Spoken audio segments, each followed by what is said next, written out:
Welcome my student in online English classes. और बोलिए में आज हमारा फोर में पहला क्वेश्चन जो है हमारा आज की टीचिंग में जो पहला क्वेश्चन है वो ये है कि पत्थर को इंग्लिश में क्या कहते हैं। और यू हैव 4 ऑप्शन, आपके पास 4 आंसर हैं।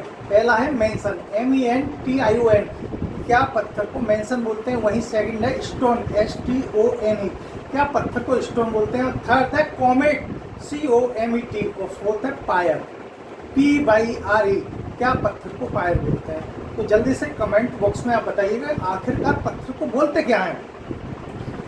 आपको एक बात बताऊं, जो मीनिंग और वोकैबुलरी जो है इंग्लिश की, तो वो भले डायरेक्ट रूप से आपके लिए कोई ज़्यादा फायदेमंद ना हो, लेकिन आपके पास अगर ये शब्दकोश है तो आप में एक चीज़ पैदा होगी, वो होगा साहस। और आप जानते हैं कि साहस के बल पर दुनिया में कुछ भी किया जा सकता है।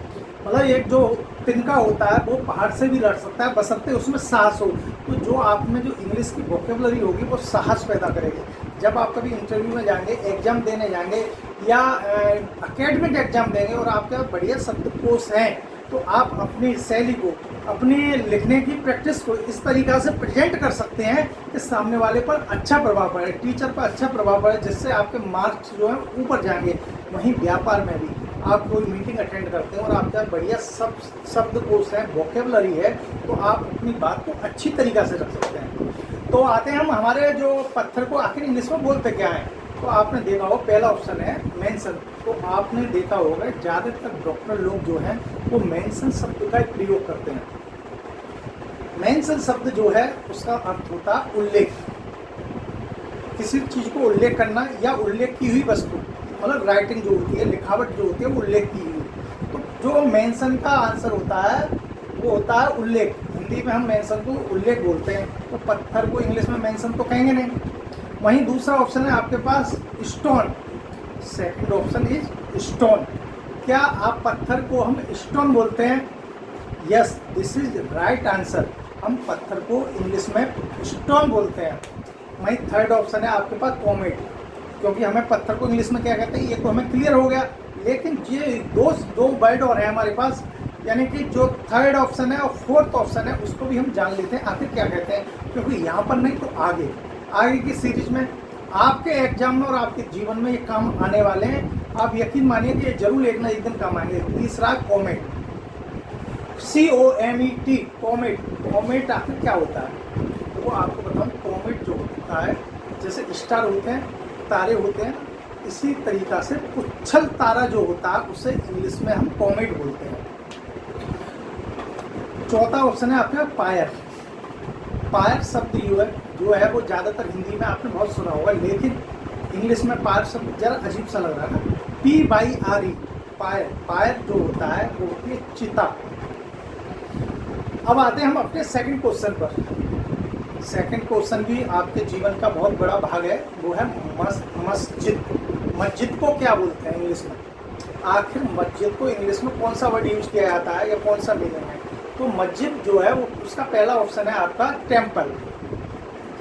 वहीं सेकंड ऑप्शन है आपका मोनूमेंट। तीसरा एंड थर्ड ऑप्शन है आपका स्टीपल, क्या मस्जिद को स्टीपल बोलते हैं। वहीं चौथा ऑप्शन है मॉस्क, MOSQUE, मॉस्क, क्या मस्जिद को हम मॉस्क बोलते हैं। तो आइए हम बात करते हैं, जल्दी से कमेंट करके बताइएगा कि आखिर मस्जिद को इंग्लिश में क्या बोलते हैं, कौन सा मीनिंग है जो कि मस्जिद के लिए यूज होता है। चलिए आंसर की तरफ चलते हैं। पहला ऑप्शन है आपका temple, TEMPLE, temple.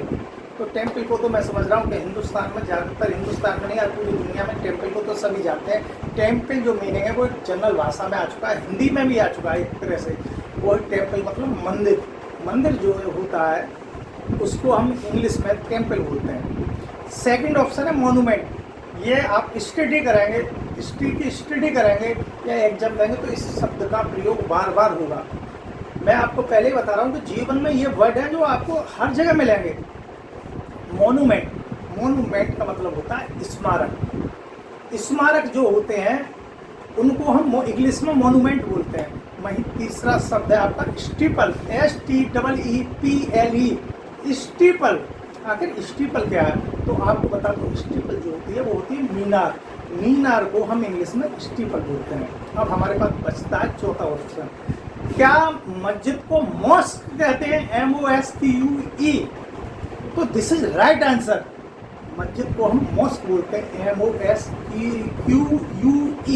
Mask, mask जो होता है वो मस्जिद के लिए प्रयोग होता है। अब आइए चलते हैं हम अपने नेक्स्ट क्वेश्चन पर। नेक्स्ट क्वेश्चन हमारा है दलिया। हम देखो सभी तरीका की मीनिंग ले रहे हैं, स्मारक, हिस्ट्री से संबंधित, लाइफ से संबंधित, जिससे आपकी वोकेबलरी इतनी मजबूत हो कि कहीं से भी आपको, कहीं से भी कोई भी कमी आपके में ना रहे। जब भी कभी बात हो, कभी कोई मीटिंग हो और कोई सेंटेंस कोई ऐसा बोलता है, किसी भी क्षेत्र में बोलता है, आपके पास अच्छी वोकेबलरी होगी। और एक और बात है कि आपको केवल वीडियो देखना है, पढ़ना नहीं है, केवल वीडियो देखना है। ये समझाना, आपके दिमाग में बैठाना कौन सी चीज़ क्या है और उससे बार बार याद दिलाना, यानी रिमाइंड कराना भी मेरा काम है। मैं कराऊंगा, लेकिन आप केवल वीडियो में हमारे बने रहिए। बच्चे अगर बने रहेंगे तो मैं समझ रहा हूँ एक ना एक दिन उनकी वोकेबलरी अच्छी होगी। और वोकेबलरी के साथ साथ मैं इंग्लिश के सेंटेंस होते हैं उनको भी जोड़ना चाहूँगा, जैसे स्लो स्लो जोड़ेंगे, जिससे इजीली आप सीख लें। इसका प्रयोग, आर का प्रयोग, एक्टिव वॉइस, पैसिव वॉइस, सेंटेंसों में ही हम सीधा प्रैक्टिकल करेंगे, सेंटेंसों में यूज करेंगे और बताते चलेंगे, जिससे आपकी लैंग्वेज, स्पीकिंग, रीडिंग और राइटिंग सभी अच्छी हो जाएंगी। तो आइए चौथा आपका ये थर्ड क्वेश्चन है। 4 वॉल्यूम हमारा ये 4 और उसका थर्ड क्वेश्चन है दलिया। आखिर दलिया, दलिया जो होता है, हम लोग कभी कभार जब खाना ना बनाएं तो गेहूं का बना एक दलिया होता है जो उससे बना लेते हैं, हल्का खाना माना जाता है वो। तो दलिया जो होता है, आखिर उसको इंग्लिश में क्या प्रयोग करते हैं? तो पहला ऑप्शन मैं देता हूँ आपको, मिंट, MINT, मिंट। क्या दलिया को हम इंग्लिश में मिंट बोलते हैं? सेकंड ऑप्शन में आपके पास गार्लिक, GARLIC। क्या दलिया को हम गार्लिक बोलते हैं? और थर्ड ऑप्शन है आपका मैश, MASH, मैश। और चौथा ऑप्शन है आपका वे, WHEY। क्या इसमें से, इन चारों ऑप्शनों में से आपको ये बताना है कमेंट बॉक्स में कि आखिर दलिया को क्या बोलते हैं। तो चलिए आप देखते हैं कि दलिया को आखिर क्या बोलते हैं। पहला आपका ऑप्शन दिया हुआ मिंट, MINT। क्या दलिया को मिंट बोलते हैं? तो no, this is wrong answer. जो आपका जो मिंट होता है वो मिंट होता है पुदीना। पुदीना होता है, जैसे धनिया होता है, इसी प्रकार पुदीना होता है। पुदीना की चटनी वगैरह बनती है, वो सब्जियों में डाला जाता है। तो जो पहला आपका ऑप्शन है मिंट, उसको पुदीना बोलते हैं, यानी कि दलिया का ऑप्शन पहला जो है वो सही नहीं है। दूसरा गार्लिक, GARLIC। क्या दलिया को हम गार्लिक बोलेंगे? तो नो, क्योंकि गार्लिक जो होता है वो लहसुन होता है, वो दलिया नहीं होता, लहसुन होता है। तीसरा आपके पास मैश, MASH, मैश। क्या दलिया को मैश बोलेंगे? तो यहाँ पर ये थर्ड ऑप्शन इज राइट। तीसरा ऑप्शन जो है वो बिल्कुल सही है। जैसे हम इसका प्रयोग किया इस सेंटेंस में, जैसे थर्ड ऑप्शन इज का मतलब है, राइट माने सही है, यानी थर्ड ऑप्शन इज राइट, तीसरा ऑप्शन सही है। अब देखो इसका प्रयोग हुआ यहाँ पर। ऐसे ही अब हम चौथे को भी जानते हैं। दलिया को इंग्लिश में मास बोलते हैं, मैश बोलते हैं। वहीं चौथा ऑप्शन है आपका वे, WHEY। आखिर चौथा ऑप्शन है, हमें आंसर तो मिल गया। मैश जो है थर्ड ऑप्शन है दलिया का, जो कि मैश है, दलिया को इंग्लिश में मैश बोलते हैं। लेकिन ये चौथा वे दिया हुआ है, WHEY, वे आखिर है क्या? What is this? तो इसके बारे में हम देखते हैं कि वे जो होता है, आप लगाइए कमेंट बॉक्स में, लिखिए आखिर क्या होता है। अच्छा मीनिंग है।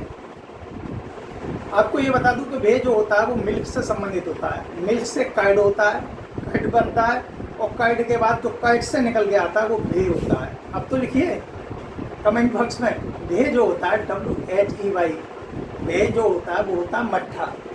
दही को जब चलाते हैं तो उससे मक्खन निकलता है, और मक्खन निकलने के साथ साथ जो बच जाता है दही, यानी कि दही का जो पानी सा हो जाता है व्हाइट कलर का, वो मट्ठा बोला जाता है। तो वे को इंग्लिश में मट्ठा बोलते हैं। आप हमारे ज़्यादातर वीडियो के साथ बने रहिए, आपके सेंटेंस, रूल्स सब क्लियर किए जाएंगे, और आप में एक चीज़ पैदा होगी आफ्टर सम टाइम, कि आप में एक साहस पैदा होगा। और साहस से क्या है कि साहस से जब भी आप इंटरव्यू देंगे, पेपर देंगे, एग्जाम देंगे, और तो जैसे एग्जाम होता है, जो बच्चे हिंदी मीडियम के हैं, अगर वो आपका डेफिनेशन जो होती है, डेफिनेशन हमें लिखनी हो इंग्लिश पेपर में, तो आप हिंदी के साथ साथ अगर इंग्लिश में डेफिनेशन लिखते हैं ना तो उसका अच्छा प्रभाव पड़ता है। टीचर जो चेक करता है उसे लगता है कि बच्चे ने मेहनत की है। और आप भी जो अब इंटरनेट का ज़माना है, किसी भी हिंदी में आपको किताब पढ़ते हैं तो उसकी डेफिनेशन आपको इंग्लिश में नेट पर मिल जाती है, वहाँ से याद कीजिए। अगर आप एक क्वेश्चन में 2 डेफिनेशन अच्छी लिखते हैं तो आपके ये मानिए जो नंबर आएंगे वो थोड़े से ज़्यादा आएंगे, पहले से थोड़े से नहीं और ज़्यादा आएंगे, मतलब 19 से ज़्यादा आएंगे। जय हिंद, जय भारत। मिलेंगे नई वीडियो में।